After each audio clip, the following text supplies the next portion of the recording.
What's up, guys? Welcome back to the Educated Barfly. Today, we are doing our third installment of Bartender's Book Club and the last one for 2019.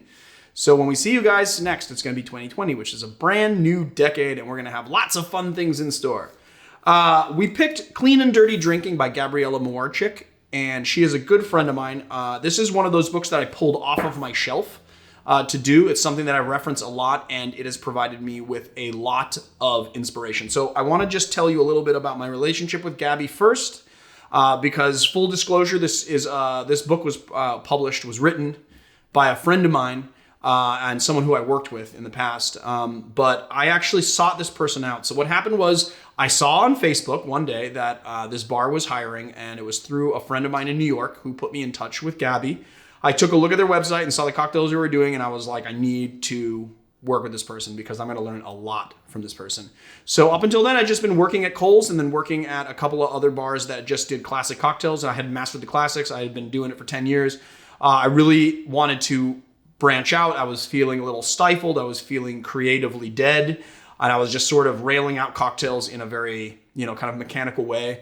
And I saw what Gabby was doing at this bar called Birch in Hollywood. It was like a restaurant bar.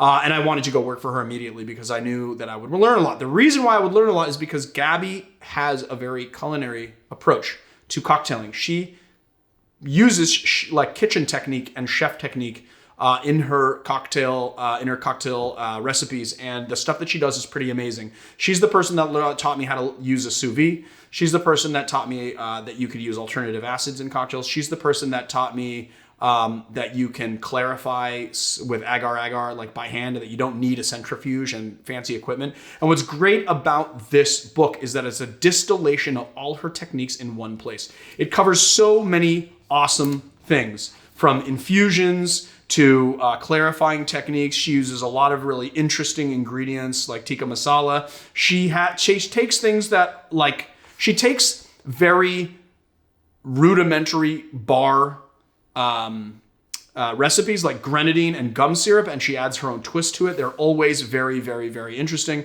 And the greatest part about this book is that it shows you how to make both the alcoholic version and the non-alcoholic version. So I'm pretty sure that every single recipe in here has a clean version, which is the non-alcoholic version, and a dirty version, obviously, with alcohol.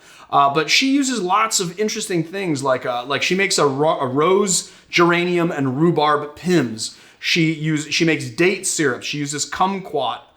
She knows how to pair flavor profiles really well. She does a lot of dehydrated garnishes, and she uses aquafaba. She's the one that actually taught me that you could use aquafaba instead of egg white to do like a vegan sort of sour that sort of emulsifies in the same way. And I will say, though, that this is an advanced book. This is not for someone who is just learning cocktails. This is for someone who really wants to expand their horizons and to really learn a lot. There's a lot of stuff that I have applied on this channel that I have gotten from this book. And I think that this is the closest thing that you could get to basically putting your hand down into Gabby's brain and distilling all of the information in there into something that is readable, very pleasing, very interesting, and something that you will learn so much from. And then you can take it back to your home bar and you can kind of create with these techniques. So I think that's all I have for you on this. I just want to show you some of the photography in this book. The photography is just amazing and kind of calls to mind sort of like 60s and 70s kind of advertisements in a way. The colors are just like very vibrant, and here's the thing. She takes things with vibrant colors and kind of mutes them, but there's lots of blues and oranges, and it's just like a very nice presentation. Every cocktail is garnished really well. She also uses a lot of plants from her garden to use as garnishes, giving them really unique kind of look to them. Everything here is just so dressed up really well, and it will really, really teach you a lot. So I cannot recommend this book any more highly than I have already. So I hope you guys will go get it. We have a link below, so hopefully this wasn't too rambly and you will find something you'll get something out of it, and that's all I gotta say about it. So I'll see you guys on another time. What's the next book? Oh, I gotta do the next book, don't I?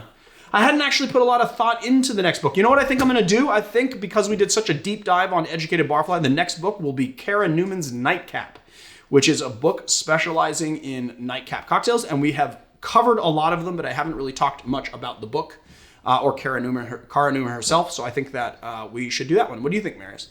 That sounds like a good idea. Yeah. So hopefully this wasn't too rambly. Hopefully I, kind of distilled down what this book is about. And yeah, click the link below if you want to purchase it through our Amazon affiliate link where we get a little kickback. And that's it. I guess I will see you guys in 2020.